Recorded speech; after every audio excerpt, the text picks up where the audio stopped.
today. The guy on the left. Ben Franklin, by the way, going left. You got to make Ben go right and force him right. The performance from this man, my man James Harden got a beard like a billy goat. What a show he put on. You see that this is the 22nd time Boston and Philadelphia have met in the playoffs. Boston leading by 7. Harden to the rim. Sixers, they have been down by double figures. They're down 9, down a dozen as Tatum steps into the 3. Closing seconds of the first half, Philadelphia had whittled it down to 1. Tatum again, 26 in the first half, the most in a first half in his playoff career. The Celtics were up 3. The good news, they were really shooting well. The bad news, they could not shake Philly. Harden, step back. Friendly Boston roll. Sixers now up 3. Most dangerous man on the inbounds, the inbounder. He steps to the corner, buries a 3. He's got 30 through 3. He's on 1. So is Tatum. Tough defense, better shot. Tatum with 34 through 3 again. Celtics shooting well, but tied. Harden, crossover on Brown. Gets to the rim. We're tied at 96. Then Harden. Step back. Give me all 3 of these. Big time hit. Sixers now lead by 2. Less than a minute later. Harden trying for another. Hits the deck. No call. Tatum on the run. Finds Malcolm Brogdon. What a look. Smart getting into it with the Sixers, and here's why. P.J. Tucker. Oh, ouch. Celtics leading by 2.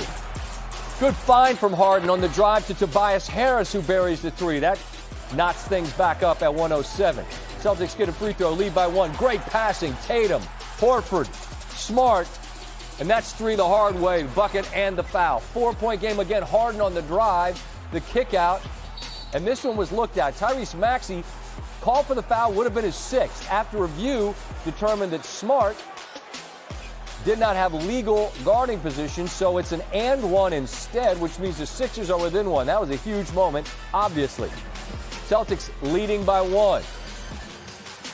Got to get a shot up. Brogdon, whoa, he throws it directly to Maxey, who's all by himself, and Philly has the lead. Great Philly defense here.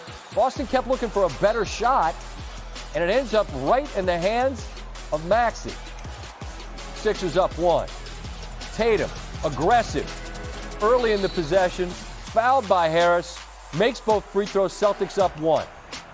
Sixers down 1. It's Horford on Harden again. The 3 is good. 45 on 7 of 14 shooting. Harden in the playoffs. Always the question mark. What are you going to get? You got the very best of him tonight. And here, a turnover. Sloppy last possession from Boston. Free throws made. Harden and the Sixers get the win. Here he is on that dagger 3 late. I work on that shot every day. Whether it go in or don't, I got the confidence to shoot it. So, just stay with my shot, follow through and win in.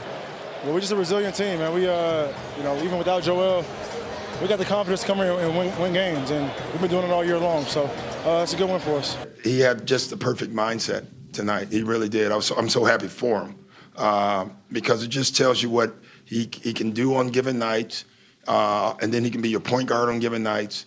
It just speaks, it's amazing. The guy's a Hall of Famer. And all you hear is the other stuff about him. You really do. And he was fantastic. And we really believe that's the difference between this year's team and last year's team.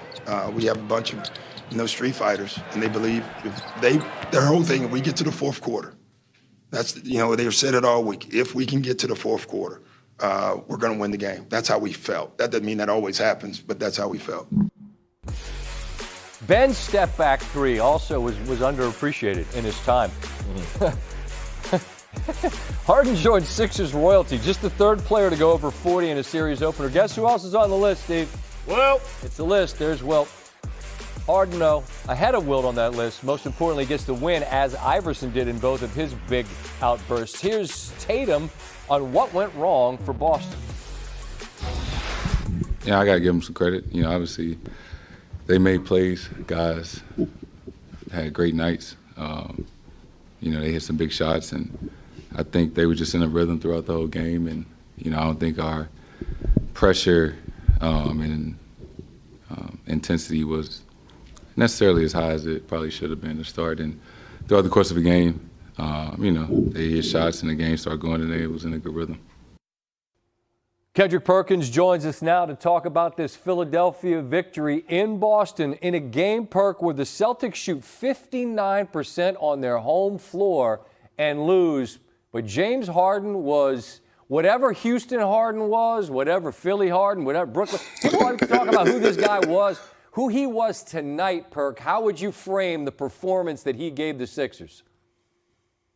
Well, Scott, I'm going to say this. This was the greatest individual performance by James Harden in his career as far as in playoffs. But when I look at James, we knew he went 7 for 14 from the three. We know he's going to take a lot of three-point shots, and he shot 50% from the three tonight. But I haven't seen James Harden make that many mid-range shots since Moby Dick was a goldfish. And I thought he did an excellent job overall of actually controlling the pace, controlling the tempo, getting to his spots, and putting his team on his back as a true leader. And this version of James Harden, I wasn't expecting tonight. But he rose to the occasion after seeing him out in Vegas a couple of nights ago on video, and he said, you know what, just treat me like Dennis Rodman. Sometimes I may need to go out to come back to get the best version of myself. Look, it's reasonable that people have a question mark after him, but he gave an exclamation point tonight in a game where there's no Joel Embiid, right? In a game where the Celtics shoot 59%. And if you're Boston now, and you look at James and you say, all right, we'll put him over here. And we'll say, we'll hope we don't see that again. But what other corrections are there moving forward in a series where now you're playing catch up? Well, Scott, I've been telling people all day long that don't trust the Boston Celtics. They are undisciplined. If you watch them in the Atlanta Hawks series, they have zero discipline on the defensive end. Offensively, they play my-turn basketball. There's no sets being ran. And I said this at the beginning of the season. I said this in the middle of the season, and I'm saying it now. Joe Mazzulla is going to have to find ways to gain control of this locker room. Scott, let me explain something to you. Everybody talk about offense when it comes down to the winning championships, and rightfully so. But history tells us that every team that then won a championship has been an elite defensive team and defend at a high level. Hell, Boston was just in the finals last year, and they was the top 2 team defensively. They have to get back to their culture, and they have to get back to their identity. In some kind of way, Joe Mazzulla has to find a way to gain that locker room and get those guys' attention on the defensive side of things. But quickly, Perk, if you've been saying it from the beginning, and now here we are now, you're saying they have to find a way. Is it too late to find a way? It pretty much is, and this is why I haven't been high on Boston in the postseason, and I'm really not high on them right now for us completing the mission of actually winning the championship. And they better be careful in this series because right now they got their hands full. Tyrese Maxey had an okay game. Joel Embiid will be back, and now it's going to come down to the battle of Joe Mazzulla and Doc Rivers. And Doc Rivers has a chip on his shoulder because he's been hearing the whispers. So right now, they're in a dogfight. This is where they're going to be tested for as adversity-wise. Look, this is a time for stars to shine. We saw it with Steph with a 50-piece on Sunday, and James Harden was absolutely spectacular. A 45-point performance in winning Game 1 here. Perk, I appreciate you, man. Be good, all right? Appreciate you, Scott. Been a rough week for Boston teams in the Garden. What is this, fake drop kick? Yeah. Okay. Don't cuss. Last Tuesday, Hawks facing elimination without DeJounte Murray. Trey hit a game winner from 30. That extended the series. I'm having a hard time right now. Pulse of the nation. The next day, Bruins also failed to close out the Panthers. They allowed a Matthew Tkachuk overtime winner. But like the Seas, the Bruins would surely take care of business. They held a 3-1 series advantage at one point there, except, as we know, they lost again at home last night. Panthers An empty netter with less than a minute left to force overtime, and then Carter Verhaeghe. That's a stunner, man. Truly.